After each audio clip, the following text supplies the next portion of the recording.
Napakahigpit nga po ngayon mga ka-One Stories ang kompetisyon sa Western Conference simula sa top 5 hanggang sa top 9. Pero marami nga po ang namamangha dahil mukhang pumapabor pa sa Lakers halos lahat ng mga game result. Simula sa pagkatalo ng Sacramento Kings, ang pag-upset ng San Antonio Spurs sa New Orleans Pelicans at ang pagkatalo ng Golden State Warriors. Pero malaking palaisipan pa rin ngayon kung sino-sino nga ba ang apat na team ang maglalaban sa play-in tournament. Pero mukhang may nagsisimula na ngayong isang top team na OKC Thunder ang umiiwas nga daw sa Lakers sa first round dahil 3 beses na nga silang nagpapatalo na nagre-resulta ng kanilang unti-unting pag-atras sa pangatlong pwesto. Tara na talakayin natin yan at pag-usapan ang naging laro ng isang playoff Kyrie Irving. Marami nga po ang nagsasabing ibang-iba pa rin gumalaw ang isang Irving papasok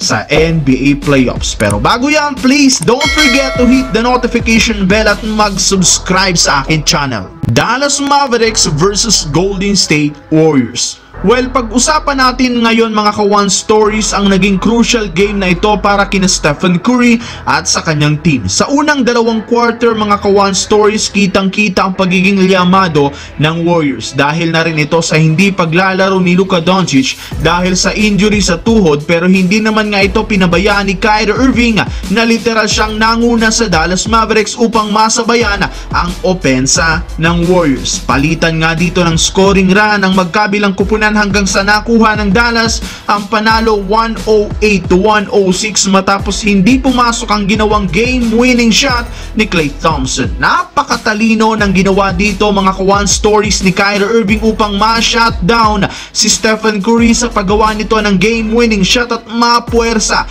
na ipasa kay Klay Thompson. Ika nga nila, predictable masyado ang ginawang last play ni Coach Steve Kerr na ibigay kay Curry ang bola at gumawa ng 3-pointer at napakagandang depensa ang sinagot at ginawa ni Irving sa pag-double team nito sa kanya. Dahil dyan, umakyat na nga sa 47 wins ang panalo ng Dallas habang umabot na sa 35 losses ang Warriors. Meron nga ditong 26 points si Kyrie na literal siyang naging facilitator upang makabawi sa Warriors. Ibang-iba pa rin gumalaw ang isang clutch Kyrie Irving lalo na sa dikitang mga laban. Last 5 games ng Warriors at unti-unti na silang lumalayo sa ika-9 na pwesto. Sa kabilang banda, tungkol naman sa naging laro ngayong araw sa West, mukhang nagalaw ang record mga idol at mukhang mababago pa ang record dito. Talo Sacramento Kings, talo New Orleans Pelicans, talo Golden State Warriors.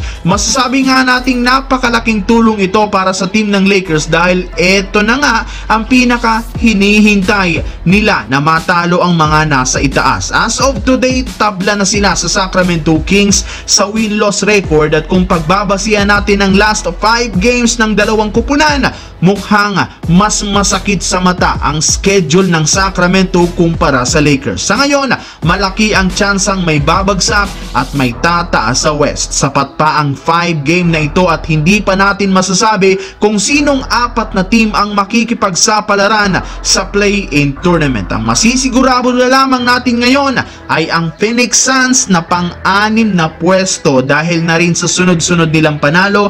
And speaking of panalo, mukhang baliktad rin naman ang ginagawa ngayon ng top team na Oklahoma City Thunder na mukhang nagpapatalo sa mga natitirang laro. Ibang-iba nga po ngayon ang diskarte ng OKC Thunder at maraming mga analyst ang nagsasabing umiiwas ito sa Lakers na pang-8 at gustong bumagsak sila sa pang-4 na pwesto para maiwasan ito. Hindi nga po nila pinapaglaro pa sina Shai Gilgeous-Alexander at Jay Williams kaya marami nga po ang nagtataka bakit gusto nilang magpabagsak ng pwesto sa West. Ang malaking katanungan ngayon, sino nga ba ang iniiwasan nito?